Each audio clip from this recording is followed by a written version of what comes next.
and a family falling apart. I'd never seen Dad cry. Was this what they call a breakdown? Stephen Fry stars in The Performer, a monologue by William Humble, beginning tomorrow afternoon at 2:15 on Radio 4 and BBC Sounds.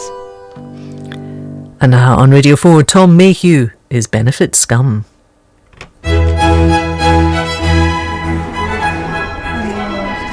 Hello, Mr. Mayhew. Welcome back to the job centre, etc., etc. Sorry, are you Thomas Mayhew or Alan Mayhew? Wow, at least you didn't say Matthew this time. I'm Thomas. Wait, why do you have my dad's name on your records? Oh, we're very familiar with your dad. A real troublemaker he is. Now, please go sit over there and wait for me to call you over. Oh, hi Dad, how are you doing?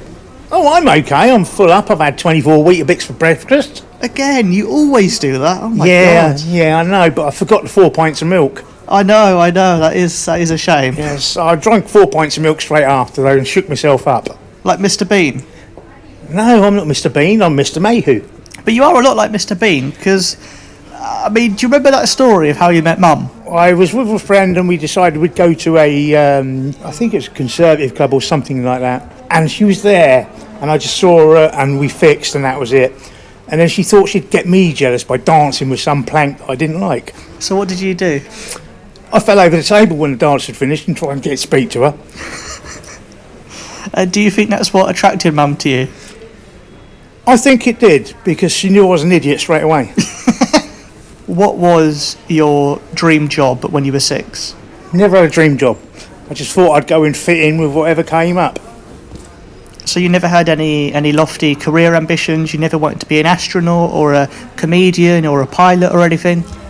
Comedian I thought I was going to be, but it didn't work out. Oh, are you proud of me then? I'm proud of you, very proud of you, because you've taken after what I couldn't achieve. Well, I do mainly use your material, don't I? No, I asked you to use my t-shirt and pants and you wouldn't. How old were you when you got your first job? God, dear me, done a paper round when I was about 11. And what made you think at 11, I want to get that job? Because I needed some money. What was it like for you growing up as a kid? Growing up was, you could say it wasn't the best. Mother left when I was 4. I was put into a care home. And by the time of 7, I think it was 7 or 8, I was smoking, drinking, all of them things. So we're being brought up by a dad who liked his double diamond. What's that? Is that a drink or? Yeah, it was. It's an old-fashioned drink. He used to buy it, go down the pub most of the night. He'd bring back 4 bottles of double diamond every night. So we used to get a call saying he'd leave the pub, and we used to go across the field, and because there was 5 brothers, and we used to pick him up and drag him home, put him on the bed. Then we used to drink his double diamond, put the bottles round him, and we used to smoke all his fags. Simple. Even when you were like, what, you were 6, 7? 7, 8. 7 or 8? 7 or 8. Paper round paid for things that I needed. Food. Weetabix. My paper round consisted of go down the shop, pick the papers up and put them through people's doors rather than chuck them at them. And I got into one house and a bloke let his dog out and that bit me leg. So he gave me a bike to do my paper round on. That's quite a good deal, really, isn't it? It was a good deal because it had a big butcher's basket on the front as well. And all you had to do was get a bit of them? Well, it wasn't my fault the dog was there. Were you on the front page of the paper the next day with your leg like in a sling or something? No, I never reported it. No, okay. Never reported it. He was a nice bloke and the dog was nice as well. Hello and welcome to the final episode of the series. I'm once again joined by my virtual studio audience.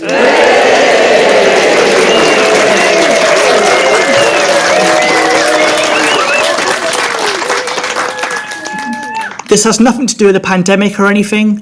It's just that the audience were told they weren't allowed to be in the same room as a working class comedian because their mum said we might be trouble. Because often, when someone's introduced as being on benefits or working class, it's presumed that they failed or messed up in some way, or they're just a bad egg. I can remember one time when I was working at Sainsbury's, and one of my old teachers came in, and I said, "Hey, it's Mr. Gray, you used to teach me business studies." To which he said, "Oh, did I?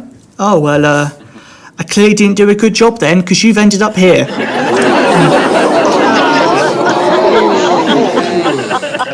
And I was like, mate, you've insulted both of us with that sentence. You've literally gone, I did a shit job and look what's happened. But I don't like that attitude where people sort of look down on jobs, because both society and school, they do teach you that there are good jobs and bad jobs. And I think it's very sneery because every job is a job. Like when my dad would come home from work growing up, he'd put his high-vis behind a chair, he'd sit down, he'd wipe the sweat off his brow, he'd open his paper, drink his tea. And I didn't give a damn how much he earned in an hour or in a month or in a year. I was like, that man works bloody hard for 40 hours a week, so he's my hero. And generally, I feel like poor people are not given enough respect, and I feel like we're blamed for too much. I think it's unfair to blame us for both the recession and Mrs. Brown's boys. There's only so much damage we can do. Like a lot of millennials, I still live with my parents. I hate the attitude some people have when they're like, oh, you millennials, you're so lucky, you have it all, you have everything. In my day, if I wanted to phone someone, I had to go to the phone booth with 20p, put it in, I have to travel 50 miles to get there, I'd lose one of my lungs on the way. I'd phone up, we'd only talk for 10 minutes, and then Churchill would swear at me. It was horrible. You kids are so lucky. You press a few numbers, beep, beep, beep, and then you're talking to someone from Japan. And I'm like, yeah, mate, yeah, we've got a lot of great technology, but we've also had record youth unemployment and a rising number of people who can't afford to move out of their childhood homes. Like, as if I should be saying, well, I can't afford to move out my parents' house, but at least I can play Candy Crush. Because I'd love to move out. Like, I'd love to have my own place. I'd love to have some independence. I mean, frankly, I'd love to not see my dad's bum every day. To clarify, I don't try and see it. It just appears. We never had much growing up, but I always knew we had it much better than my parents did, so I always felt very grateful for what we had. Like, my dad had a rough childhood. He was one of 7, his dad was an alcoholic, his mum left when he was 3, so he had a few years in foster care. He didn't have it easy, but what he always said is that the one thing I want for my children is to give you a better life than what I had growing up. And I think that's beautiful. I think that's lovely. I think that's what most parents do want for their kids. Like, basically, if you're a Charmander, you want your kid to be a Charmeleon. I wrote the show for a few reasons. Firstly, I wanted to be like, I was on benefits for 3 years, but I'm not stupid. I do work bloody hard. And if you think people on benefits are stupid, then you can piss off, mate. But thanks for listening to the show. I also wanted to write the show for my dad. Now, I love my dad very, very much. He's a very, very decent, good man who's always worked hard all through his life. He worked consistently from the age of 12 until the age of 49, when he had to take early retirement. He was diagnosed with a form of lymphoma cancer, and it's a kind that they can control, but they can't cure it. So he might live until he's like 90, but they can't fully get rid of it, so it's always going to have effects. He always won't have energy, he always won't be well enough to work. You know, he gets tired very easily. But there's this weird thing that now, if a GP says you're not fit to work, you then have to prove it to the job centre. When do we stop trusting doctors, guys? You wouldn't do that with anything else. If someone said I was allergic to peanuts, you wouldn't go, prove it, mate, here's a Snickers. But it's crap. It's been really tough for me and my family for the last 9 years, and not just because my dad's not able to work. It's affected all of us. A couple of years ago, my mum's wages at Boots, they went up by 2p an hour, which works out at 96p a month. And it's directly led to our benefits going down by £22 a month. That's the reality of the system. That's how they treat people. It doesn't matter how good you are at maths or how good you are at budgeting. That's how they treat you. And then they have the cheek to say you're the one who's bad with money. And because, like the bedroom tax, like I don't know if I actually want to move out. 'Cause if I move out, I'll actually end up costing my parents money. And my mum knows this, so I've taken to leaving her TripAdvisor-style reviews. Lovely cup of tea, Mum. 5 stars. Hoovering at 7:30 in the morning. 1 star. Will not be back. I mean, it makes no sense, like the bedroom tax. It makes no sense at all, because as far as I'm concerned, the only person who should pay the tax is Boris Johnson, because he spends so much time in different bedrooms.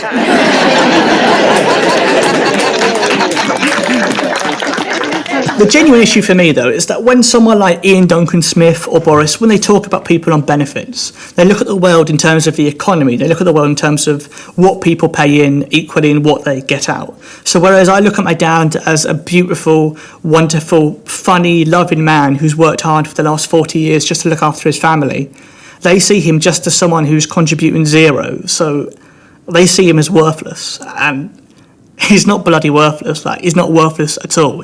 He got his first job when he was 12 to look after his alcoholic dad and his siblings. He then worked for over 40 years to put food on the table for me and my brother.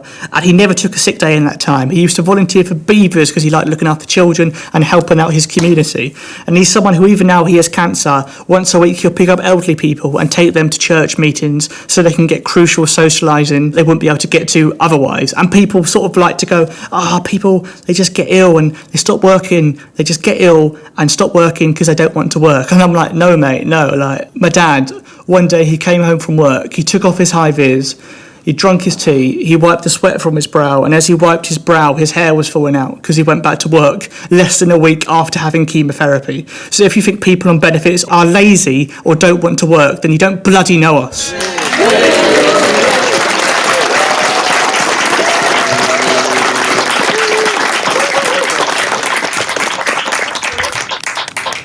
And it's horrible, because someone who's come from my background, doing my dream job, I should be ecstatic with how things are going. And I'm ecstatic with how my career's going. Being on Radio 4, genuinely, something I've wanted to do since I was a teenager, so I feel very lucky to be here.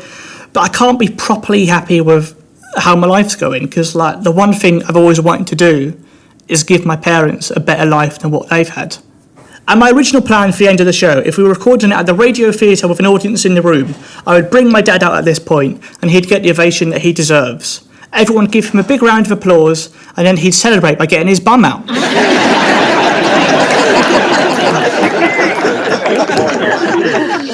Why not? Why not indeed? My dad's watching the show apparently, there we go.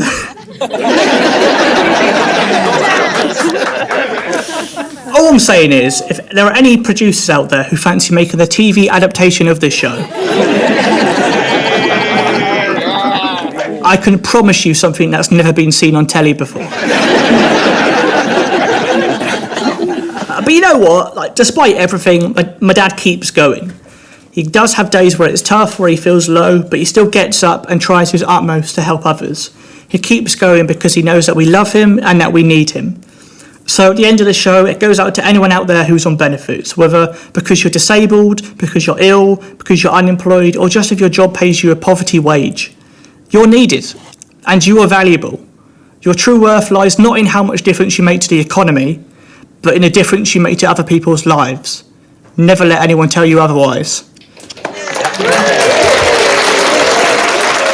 Tom Mayhew's Benefit Scum is written and performed by Tom Mayhew, with additional material from Olivia Phipps. It featured Amy Gledhill and Alan Mayhew. The producer is Benjamin Sutton, and it is a BBC Studios production. How did you feel when you found out about this radio show? Well, I felt alright. I thought, let's go for it, give a bit of a thing and see what people make of me. You've been excited, haven't you? Yeah, they have. And are they going to see me as an idiot? Or, nobody can see me. My missus said to me, you're going to put a shirt on. That's the last in this series of Tom Mayhew as Benefit Scum, but you can catch up with all 4 episodes right now on BBC Sounds. Now for some twisted